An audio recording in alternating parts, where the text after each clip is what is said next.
Mega Man Dr. Wily's Revenge is an original Nintendo Game Boy game released in 1991. It was the fourth Mega Man game released in the series, not to be confused with Mega Man 4. The game wasn't actually developed in-house by Capcom, the company that created Mega Man. Rather, it was outsourced to a third-party studio who would go on to develop most of the Game Boy spin-offs and also Mega Man X3 on the Super Nintendo. Here's a question. Do you like Mega Man 3's box art? Well, Capcom definitely does, because they copy-pasted it onto this game. I don't know why the US kept getting this terrible box art when Europe and Japan had something that looks really nice. Anyway, speaking of copy-paste, a lot of the ideas in this game are pulled from Mega Man 1, including the 4 Robot Master levels. The game only has 6 levels total, 4 Robot Master stages and 2 Wily levels, meaning it's about half the size of a regular Mega Man game. When I recorded my gameplay footage during my second playthrough, it only took me an hour to beat. The 4 Robot Masters are all pulled from Mega Man 1, Cutman, Iceman, Electman, and Fireman. Their stages contain ideas and concepts that are similar to the NES games as well. Electman's focuses on a long climb up a tower with electric beams and disappearing blocks.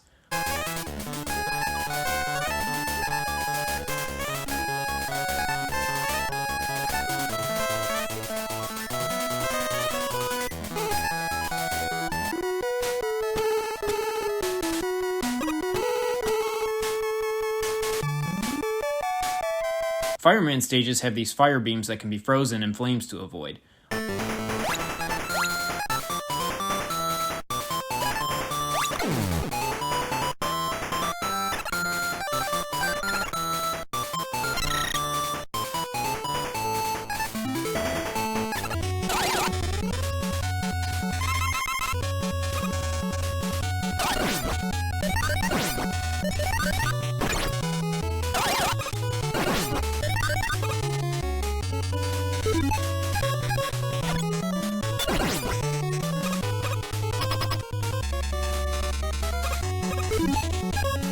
Iceman stage has, well, ice.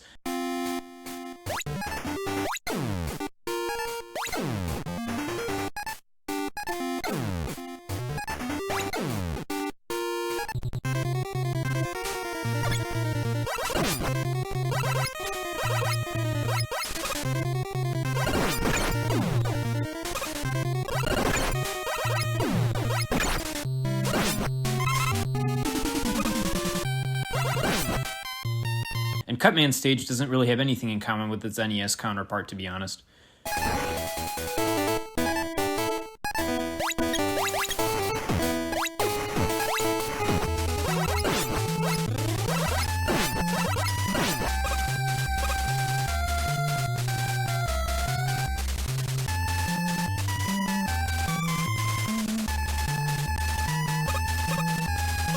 Honestly, for some of the stuff in this game, the fact it's so similar to the NES game actually makes some things harder. The enemy and boss behaviors are different enough where it trips you up while you're expecting them to act like in Mega Man 1, but their patterns are just a bit different. I felt this especially with Cutman's boss fight. The plot of the story can be found in the manual. It contains vast amount of lore, and lets you know that your reason for going after Dr. Wily is, and I quote, he just won't stop. That's pretty much all the story you get. I also like how it describes the health pickups as vitamins and minerals. As for the gameplay, it's about what you'd expect from Mega Man on the original Game Boy. He feels slightly more sluggish than normal, but that's probably just a result of the weaker hardware. Whereas the NES games feel more reflex-based, at least on your first playthrough, for these games you have to move a lot slower and plan out your jumps and attacks more. The stages are short, which helps with memorization and fits better with this gameplay style than longer levels would. Like all the other Mega Man games, if you lose all your lives, you can continue at the stage you died on. The game doesn't make you completely restart from the beginning, which has got to be the worst thing games from this era sometimes do. If you're at all familiar with Mega Man, you know the drill. Pick any stage in any order, fight through the level, kill the boss with their weakness, and obtain their weapon. I know it's easy to take for granted because all Mega Man games do this, but picking the order you want to play these stages in and obtaining the weapons from the bosses you fight are really creative mechanics. It makes picking which level and boss to beat so much more rewarding, as now the acquired weapon helps you get through the other levels easier. The Mega Man formula is a great formula, and all that translated perfectly onto the Game Boy with this game. Of course, before you get any boss weapons, you have to pick one Robot Master to fight using the default weapon. I picked Cutman as he was the easiest of the bosses in the NES game, but after reading online, some people say Electman is the easiest to go after first, but I did Cutman on both of my playthroughs for this review. Cutman stage is the most different from the NES games. There are some interesting new enemies that aren't in the NES games, like these rolling spikes and the most annoying obstacle in the game, these scissors that go in circles. Cutman's boss fight is much harder here as you move significantly slower and have less screen space to dodge attacks. His pattern is also completely different, so it took me a few tries to beat him. After Cutman, I took on Electman next, as I knew from my experience with Mega Man 1 that he was weak to Cutman's weapon. Right away, one thing I noticed is that while the music for the other Robot Master stages were good, but slightly worse sounding versions of the NES songs, I thought Electman's theme actually sounds better here. It just sounds more full of life, and really goes well with the vertical climbing feel of the level.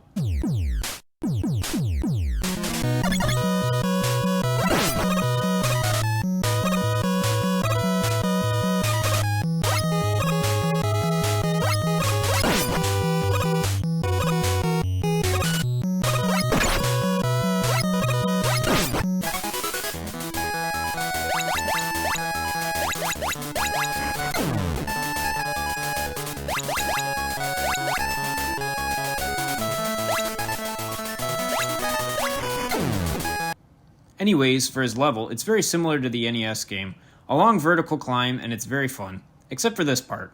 That part is actually a good example of what I was talking about earlier. This game is a lot slower and requires a ton of careful precision, like that little jump it took to get past that guy. Anyways, at the end of that level, Electman was easy to beat with the cutter, and it's off to Iceman stage. The ice physics feel really weird in this level, but to be fair, they did in the original game too. This level's fine, nothing really stands out. Same thing with Fireman's level. Nothing really stands out here, it's just a standard fun Mega Man level. After beating Cutman, none of the stages gave me a lot of trouble, and I was having a pretty fun time. However, my thoughts on this game nosedived at the first Wily stage. This stage has a lot of rookie game design tropes. Beginner's traps like this room where you jump down this ledge, and there's immediately unavoidable spikes that one-hit kill you unless you already know what's down here. You're supposed to use a weapon you gain in this game called the carry. It creates a platform under you when you use it, which is a cool idea, and it's very useful once you know the level layouts, but you still wouldn't know to start using it until after you've already lost a life here once, which doesn't seem fair. Then you have these drill rooms from Mega Man 2 that I never liked. Yes, it's nice that you can grind here to refill all your life and weapons energy, but when you keep dying to the boss at the end, we'll get to that in a second, and you have to do this again and again, it gets really boring. This part is just way too long. I ended up using a save state on my first playthrough before the boss, so I didn't have to waste so much time doing this. It takes forever.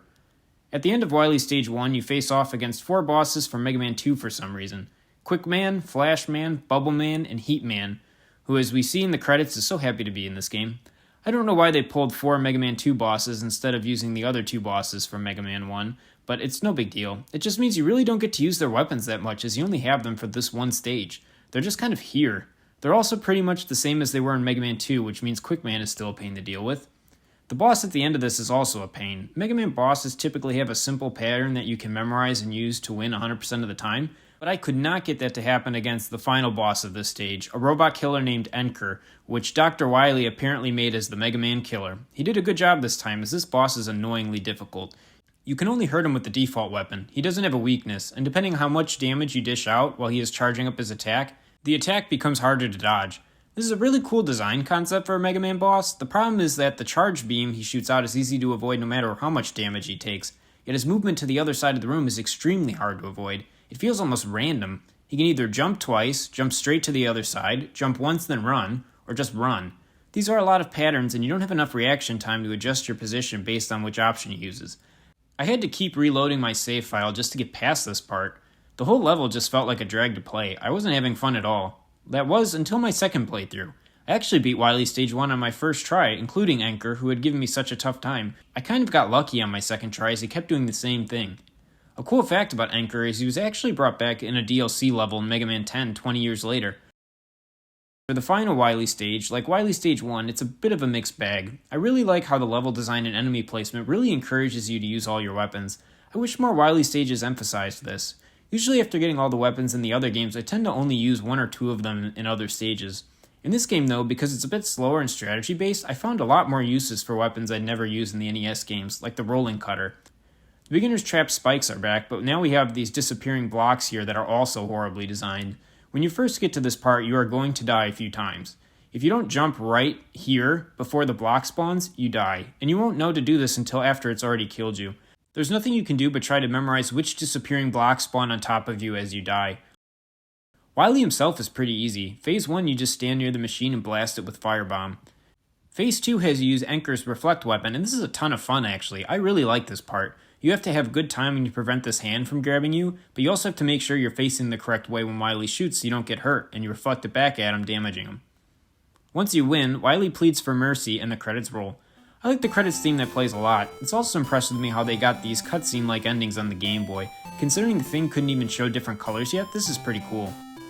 Though the game hasn't aged as well as other games in the series, I'd say, it's really impressive to me what they managed to do here. This is a fun Mega Man game on a really weak piece of hardware. Is this a must-play for non-Mega Man fans? Not really, but if you like Mega Man, you'll like this game. I actually was going to be a lot more harsh on this game until my second playthrough to get capture footage. I think because I already knew all the garbage beginner's trap parts, I could just avoid them and get to the fun parts. I recommend using save states if you start getting annoyed. Some parts are just unfair, and replaying the same things over and over because of an unavoidable trap isn't fun. However, replaying it, I had a lot of fun. If you like Mega Man, check this game out. It goes for roughly $20 on price charting, so it's not crazy expensive. It's flawed but fun, and it's a piece of Mega Man and Game Boy history. Hopefully someday Capcom releases a handheld Mega Man collection like they did with Classic, X, Zero, and Battle Network. I'm curious as to how they built off this game for future titles, and if they don't release a collection on modern consoles, I'll likely stay curious forever. There's 5 Game Boy games, the Sega Game Gear game, Mega Man and Bass, and probably others I don't know about. I think there's enough here to get people excited. Hopefully we see that soon. Until then, thanks for watching this video. I hope you have a great rest of your day.